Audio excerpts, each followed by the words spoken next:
The house was quiet, the kind of silence that feels too heavy to be natural.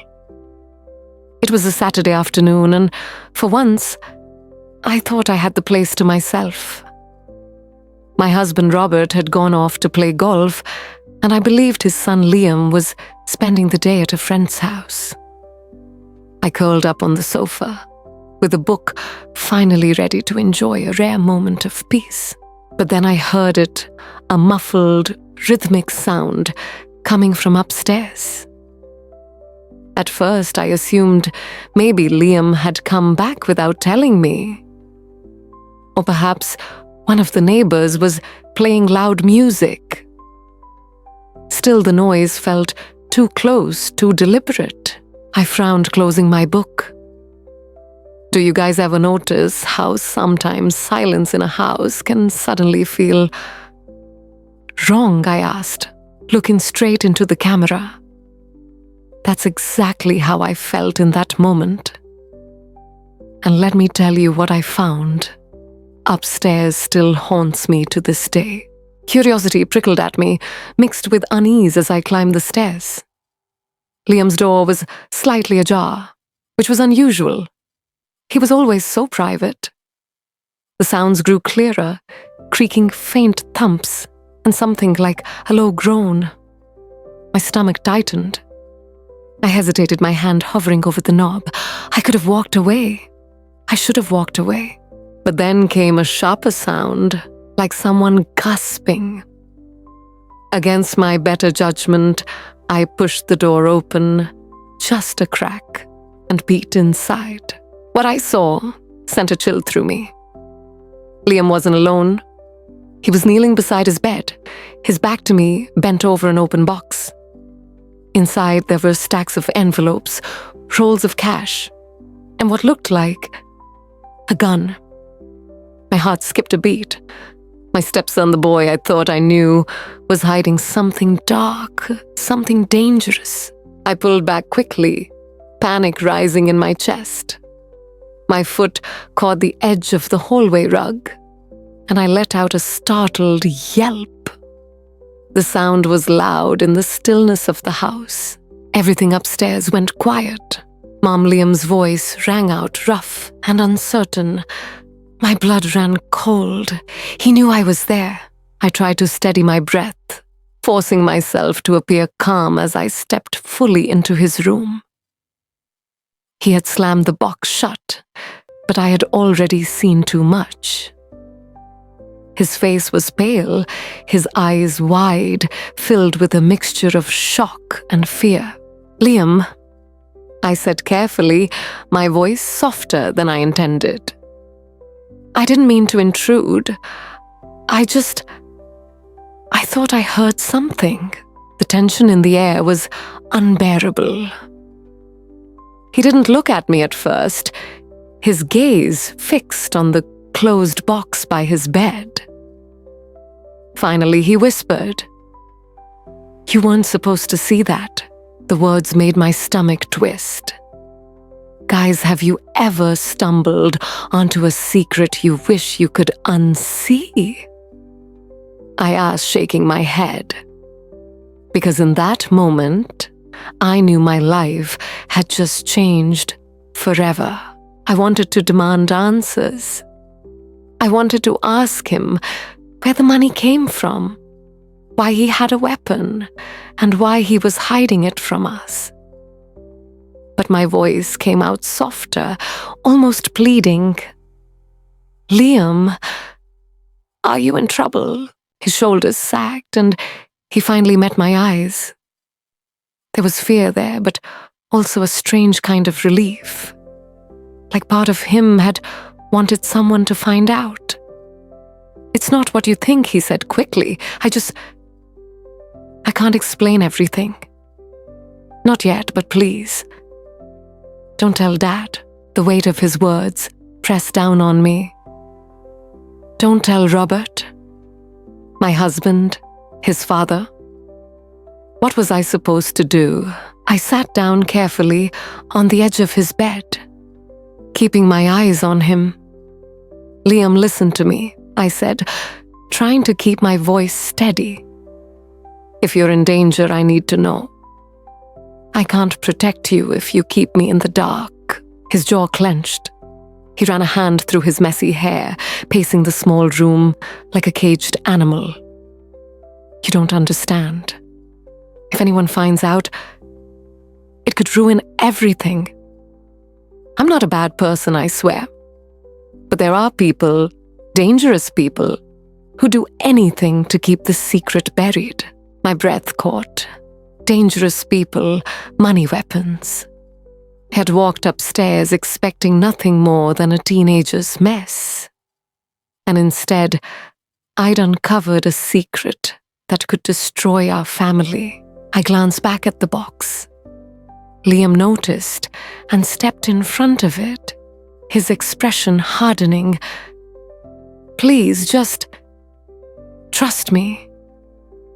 Don't ask questions. And don't ever mention this to Dad. What would you do if you were in my shoes? I asked the viewers, my voice tight. Would you go straight to your husband with the truth? Or would you protect your stepson, even if it meant keeping the biggest secret of your life? The room was thick with tension, and for the first time I felt the line between stepmother and confidant blur into something else, something far more complicated. That was the day Liam and I became bound together by a secret too heavy to share. A secret that could either destroy us or pull us closer than we ever imagined. That night, I couldn't sleep. I lay awake beside Robert, staring at the ceiling, Liam's words echoing in my mind. Don't tell Dad. Every time Robert shifted in his sleep, I wondered if he could sense the storm brewing right under his own roof. I kept replaying the scene, those envelopes, the gun, Liam's haunted eyes. Viewers, what would you do? I whispered into the darkness. Keep his secret or risk everything by telling your husband.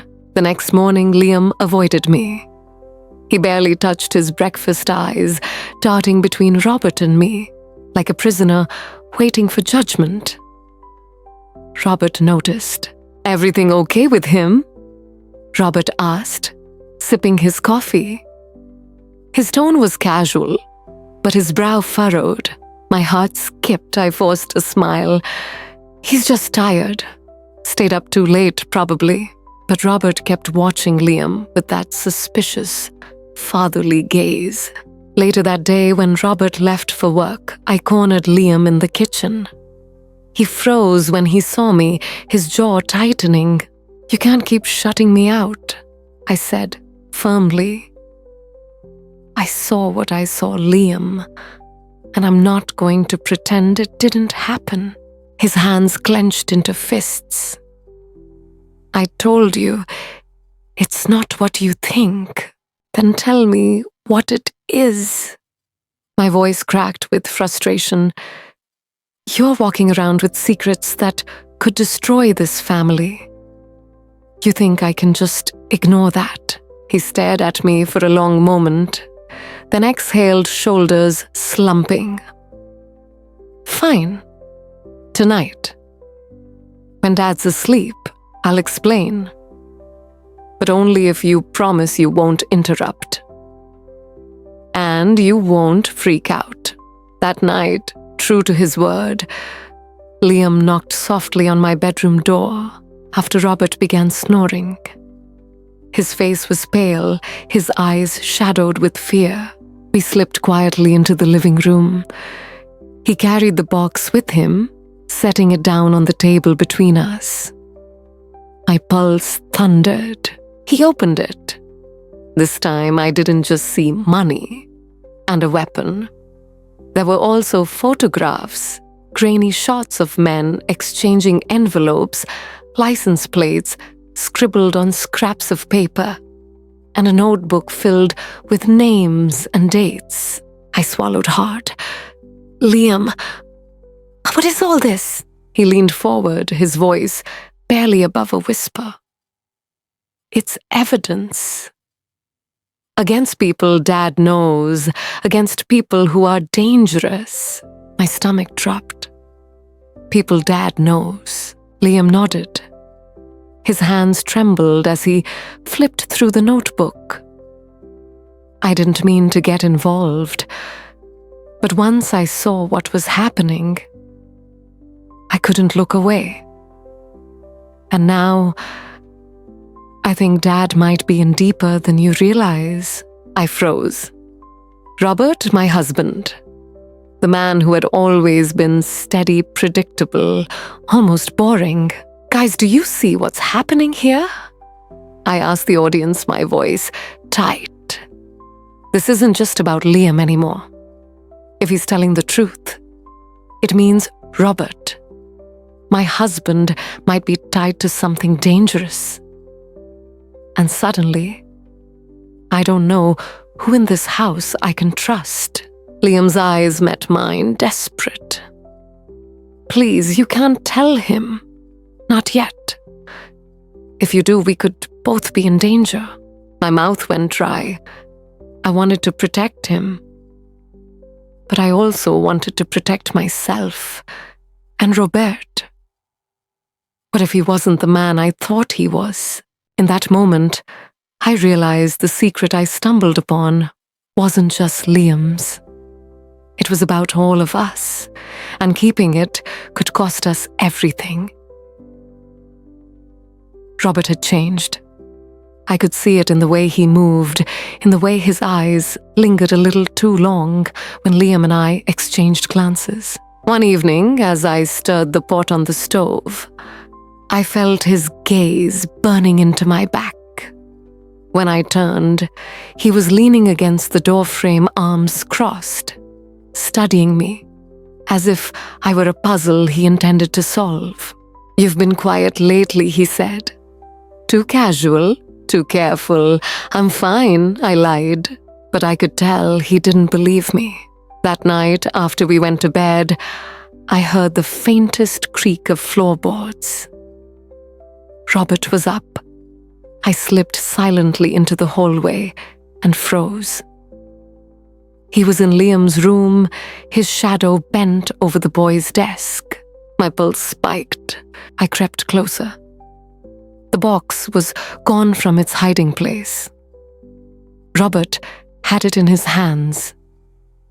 He flipped through the notebook, his face unreadable in the dim light.